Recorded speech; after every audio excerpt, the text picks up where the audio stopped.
Welcome back to California Life Podcast. Today we will be discussing another very important financial topic based on the questions that we received from our viewers. And today we're discussing insurances.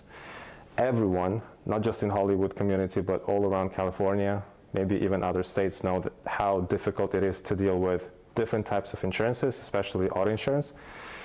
This is why today we are glad to meet with Mr. Aleks, and I know that you are a very in-depth professional about the insurances. You've dealt with insurances for your whole life in business, and thank you for coming to the show. I know you have a very busy schedule, and thank you for having us at your headquarters here. Thank you for having me. Of course. I know that you grew your company from local to nationwide, and I think it's a pretty big success. It's not that easy to do, especially in this pretty challenging business. Let's begin with what is that your company is doing in the market. I know that you don't sell insurances. No. You deal with totally different operations, analytics, and you provide your services to both consumers and insurance companies. So let's begin with what is that you do, and then we'll continue with other questions. So my company is called Modern Appraisers. We primarily focus on appraisals of vehicles. We do RVs, we do trucks, trailers, motorcycles, but the majority of the business is in the auto side. And basically what we do is we evaluate vehicles and we determine what the correct value for the vehicle should be. For instance, in the event the vehicle is a total loss and a vehicle owner feels that the value of the car is not accurate, they'll reach out to us and we'll do a complimentary review of the file, and we'll let them know if the value that was presented to them is actually a correct value. Is it how close it is it worth challenging or not? We do the same thing for insurance companies as well. So if a vehicle owner feels the value of their vehicle is worth X amount of dollars and it may not be, the insurance company will hire us to evaluate that and figure out what the value is. So that's one of the things that we do, that we offer to both the insurance and the consumer world. The second thing that we do that benefits everybody involved is called diminished value. Right. In the event the vehicle is repairable and it's repaired to perfect factory standards, we put together a report showing how much the vehicle has diminished in value as a result of the accident. Even though the car is repairable and even though the repairs are perfectly done, that vehicle is still worth less than a vehicle that was never in an accident in that marketplace. So we figure out what that number is. Right. We know that so many insurance companies are now so difficult to deal with, especially in California. Many of them are leaving California. What is happening with the market in general?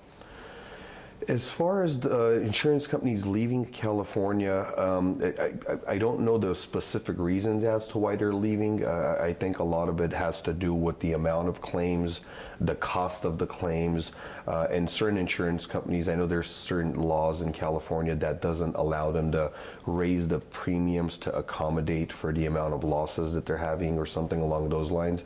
So from what I understand, a lot of the insurance companies are no longer writing policies in the state of California, but have a long-term game plan to return to California after a few years and probably enforce the correct policy amounts after they've came back. Again, I don't know the specifics of it, but it's something along those lines.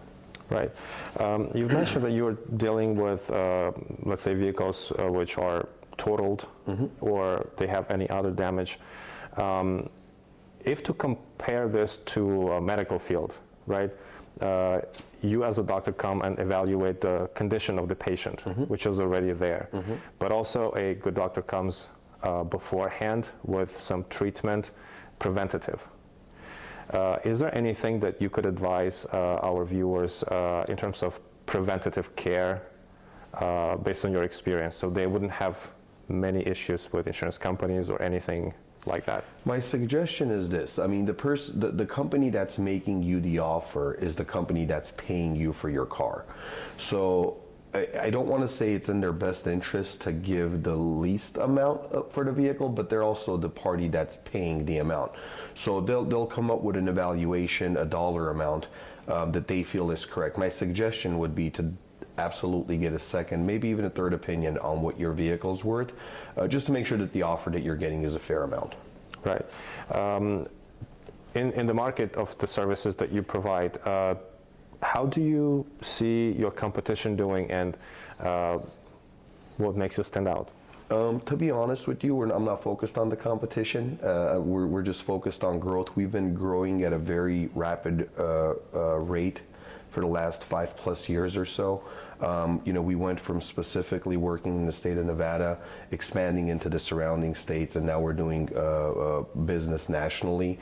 The majority of our business is coming from, I would say 50-50. About 50% of our business is coming from the consumer side, the vehicle owners. The other 50% is coming from the insurance company side. There's a certain policy language within the policy.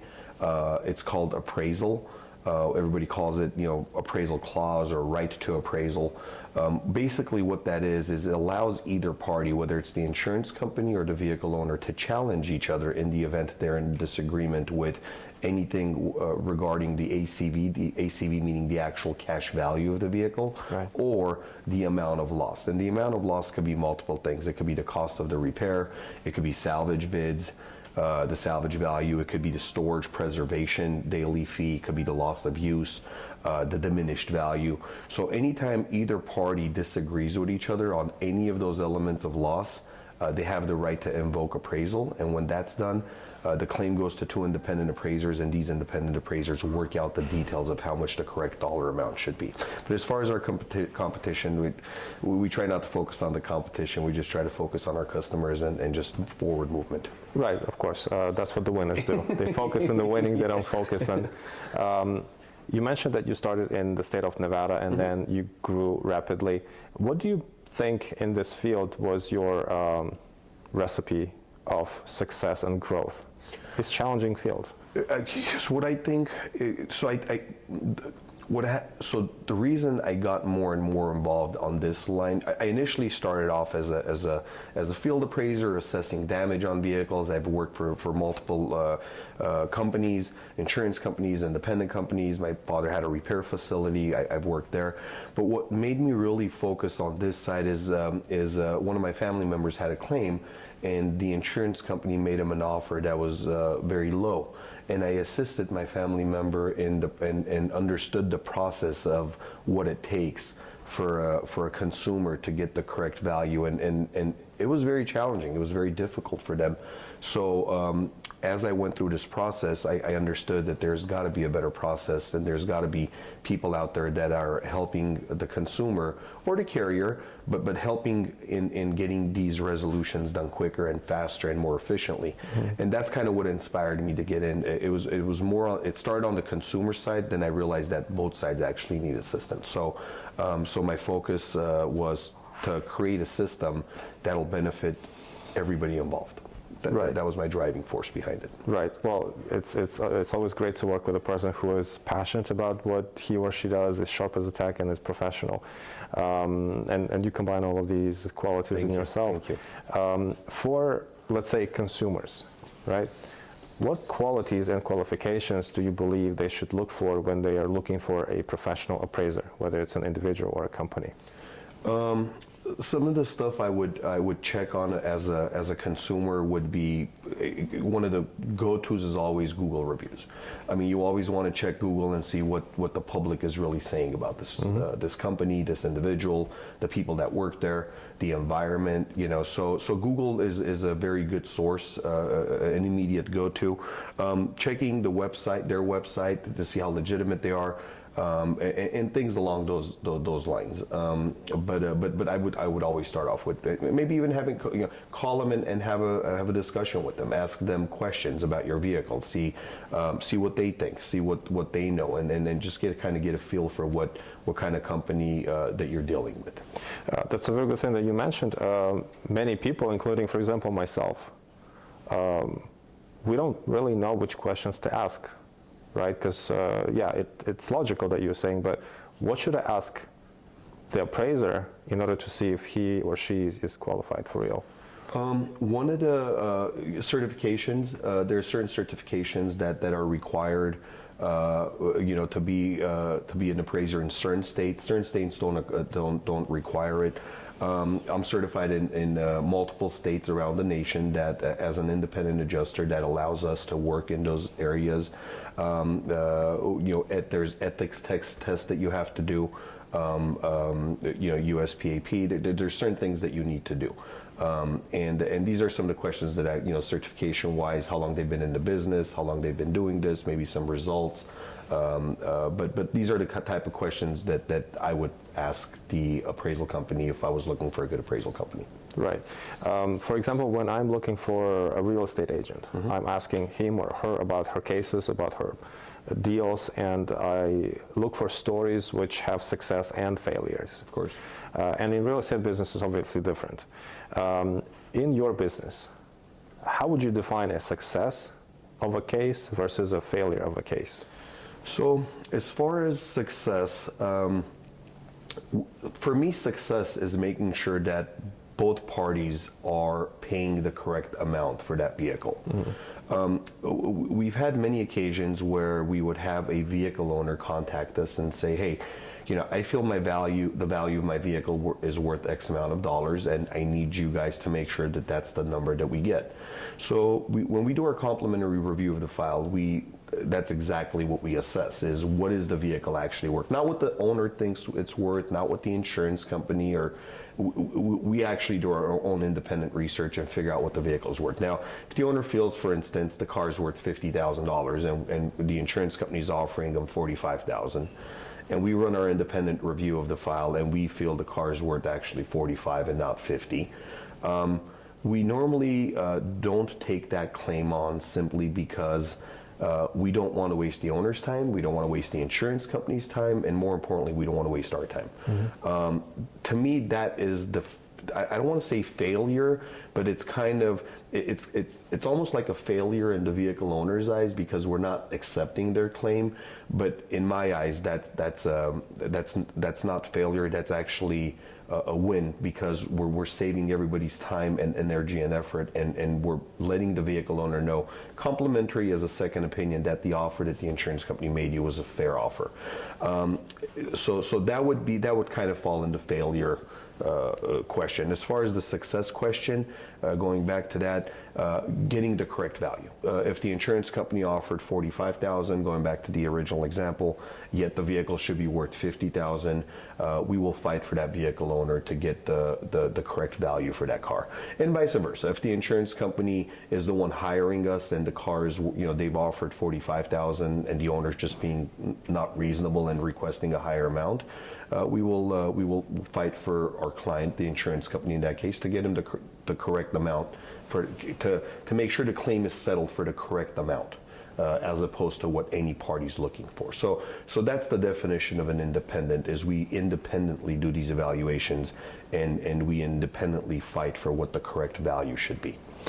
You just mentioned this example, let's say, of the $45,000 appraised amount by the insurance company, and the owner could want more, or in any case, when you're providing a correct answer, whether it's beneficial to the owner or to the insurance company, or it's in the middle, it's always a success of your correct decision as a professional. It's always successful when you're coming up with the correct numbers.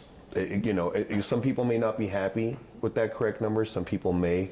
It doesn't matter which side is happy or not happy. At the end of the day, our obligation is to be fair and reasonable and unbiased, and just be as neutral as we can in our evaluations, to make sure that the correct dollar amounts are being put out there, as opposed to numbers that are being requested by our clients. Have you ever encountered a situation when, let's say, an insurance company would offer $45,000, as in your initial example? The owner would go a little crazy, would want 55, 60. You would come as an independent appraiser and you would appraise it for 35, below what the company was offering. Has that happened? It has happened. The numbers were not that drastic. So we've had situations where, for instance, it was off by a little bit, going back to this example, if the insurance company came in at, let's say, 45, the vehicle owner wanted 55, and we did our numbers, and usually we wouldn't come in at 35 because insurance companies don't make mistakes like that. Usually we might come in at maybe like a 44, like a 4, slightly higher or lower depending on location or trim or condition, etc. If that was to happen, if it was the vehicle owner that was trying to hire us in that situation, we would let the vehicle owner know that, hey, the numbers we're coming back with are roughly around where the insurance company's at. It may be even a little bit less. Our recommendation to you would be to take that offer the insurance company gave you. And vice versa. I mean, if we run the numbers and the owner is right, and the car should be 55 as opposed to 45, we would let them know, no, we think the car is actually more. The insurance company may have missed an option or something that the vehicle is equipped with that was not taken into consideration. Therefore, allow us to speak with, notify the insurance company, get them to hire an independent appraiser, and we will work with the other independent appraiser to get you the correct value for the vehicle. But in the case if you're coming with a lower amount than insurance company is offering, will you also inform them, like, hey guys, you're offering more than you should, or? So it depends on the situation. If the insurance company is the one that's hired us, we would absolutely let them know because they're the ones. But normally, before we're hired, we are asked to look at the rough numbers before we're hired. So most of it would be suggestion and our opinion of what the numbers should be. For instance, if the numbers are a little bit less, normally most insurance companies, once they've made an offer, it's the undisputed amount. So usually that offer kind of sticks. Most insurance companies are very reputable in terms of not going back on the offer that they've made. Even if I was to contact them or the vehicle owner or someone from my office would contact the insurance and say, hey, 45 was your offer, we think it's worth around 43. They'll take that information in, but usually they're really reputable and they'll stick to the number, the undisputed number that they've offered the owner. Right. Well, it's definitely a very interesting field, and there are so many things to learn in order to just keep your own finances safe. In terms of this education, what sources would you recommend people to get to learn in order to not be so fragile without knowledge? I would say just ask questions. That's the number one thing. Whether it's contact contact professionals that are in this field, whether it's calling Modern Appraisers or another appraisal firm that does similar services. My recommendation would be to reach out to the professionals. Some companies charge to review the reports. We do it complimentary. And send us your paperwork. Let us take a look at it, and we will honestly tell you if there's if the reports or the numbers that were given to you are accurate. Are they not accurate? In which direction are they not accurate? And then based on that, you as a vehicle owner can make a decision. Do I want to move forward with invoking the appraisal clause? Do I want to move forward with diminished value or any of the elements of loss that you disagree with based on the information that we give you?